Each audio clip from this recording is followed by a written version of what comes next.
ағайын, ол бойыма қуат берсе тақсыр Аллам. Ей, сөз шығар сұр жебедей тасы жарған, қазыналы қартарым аман бекен, тілден Алла төспеген тәспі қолдан. Жаулығы желбіреген аналарым қадірлі қонақ қылған, көшті қонған.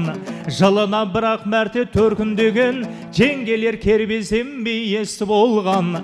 Әпкелер қарындастар аман бекен, домбыраның шегіндей боспыр алған. Ей, той жасаған сабырдайын ағаларым, ей, біздерге бола білген басты қорған. Айналайын аман бол ағаларым, белдескен балуанын астына алған. Әй, бірақ қаңлылардың әр балдары, қойға мініп жүріп ақ қасқыр алған. Ай,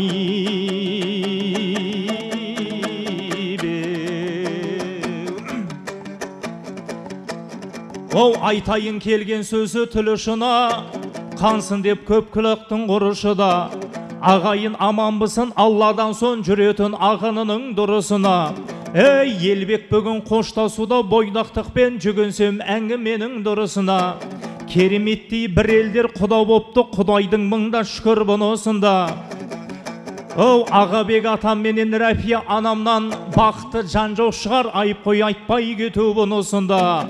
Ағайын қошеметің түзу болсай, жақсылап кірісерем жұмысым ауай.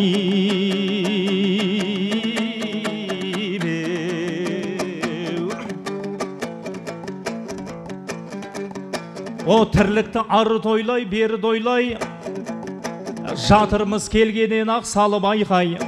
Біз ертігі тек барды сап, тілек айту ағайын өнер көрек тағы қандай.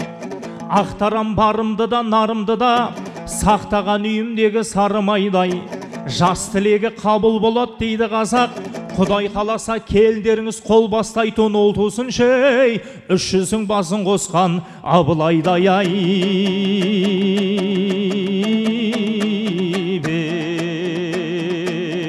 ей, ашайын бетін келіннің, ашайын бетін келіннің, кешегі бері жабылған, әзірше менің көпшілік сөздеріме бағынған. Тамаша келін, ән келін, айналаға сән келін, біз боламыз ендігі қартайғанша заң делін. Сын көп болса кісеге демделенер жаманат, пендегейде ісіне еткені жоңған ағат. Бұрынғының сөздерін айттым бүгін жағалап, еріңді сила бастаса, елбекті сила бастаса, ұстаған соң қолынан тілдің жаман ашысы, тас болғандай жонынан. Үйге қонақ келгенде салбыратпай қабақтау күлі сөйлі оңынан.